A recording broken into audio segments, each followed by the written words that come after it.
We'll move to Mr. Rohrabacher of California. Thank you very much. Well, Mr. Ambassador, you got a mighty tough job.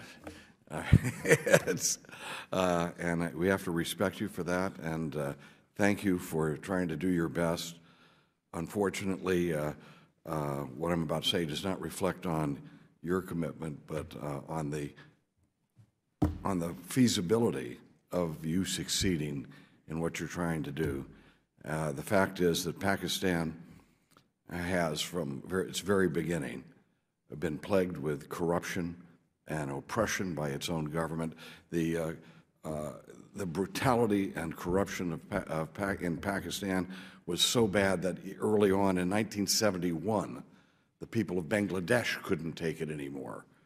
And their uprising was, of course, answered not by trying to reform their government, but instead by brutal suppression, which led to the independence of Bangladesh.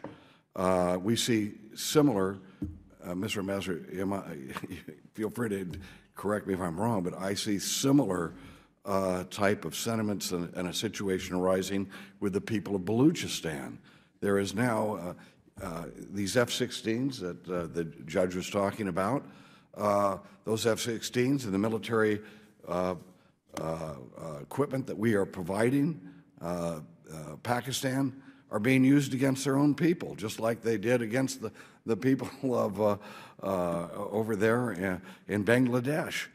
And so am I mistaken in that we are using weapons that are provided, that they are using weapons provided by us against their own people in Balochistan and elsewhere? First of all, thank you, Congressman, very much for your support and your kind words. I appreciate it greatly. Let me say, with regard to corruption, there have been, as part of the National Action Plan that Pakistan adopted after the horrific attack on the Army school, there is an element of improving governance and going after corruption. And that has been particularly notable lately in some of the operations that have taken place in Karachi. There has been an anti-corruption element to the government's action there. You know, Mr. Ambassador, Yeah. I want to have to tell you that this is about the third time that over the last 25 years that I've heard this. It's always, they're now moving forward with the anti-corruption drive. And I won't count on it, but if it happens, I will be very happy about that, and the American people will rejoice with the people of Pakistan that the crooks finally got displaced up in Islamabad. The ISI has been, and the judge made his point, and I think that your answer suggests what's really going on. The ISI is still engaged in terrorism as a strategy for what they believe is going to defend their country or give their country leverage. And we saw that in attacks on India and attacks on and the efforts of course, supporting the Taliban, et cetera. Until that changes, until the people of Balochistan, for example, don't have to suffer with this, where their people are being grabbed and then bodies are dumped in large numbers, this is a travesty. And for the United States to provide weapons to a government like in Islamabad, which then is used against them.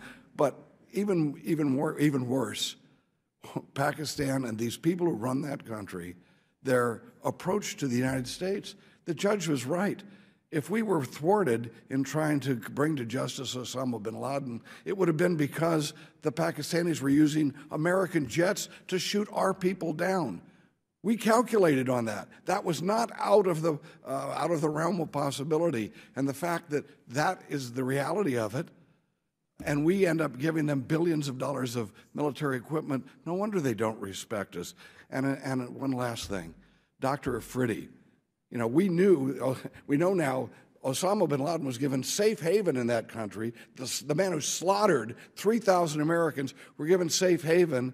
the one guy that helped us make sure we could bring that monster to justice, is now lingering in a dungeon in Pakistan. This is their answer to us.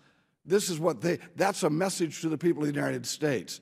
They are thumbing their nose at us and taking our money, and they are saying, here's the guy, yeah, we'll tell those Americans, the guy who helped bring Osama bin Laden to justice, we're just going to throw him in that dungeon, and that's a message to the American people. It's time for us to quit taking that and stand up for truth, and if we do, and justice, we'll be siding with the Pakistani people and not their corrupt, brutal government. Thank you, Mr. Rohrabacher. Mr. Higgins.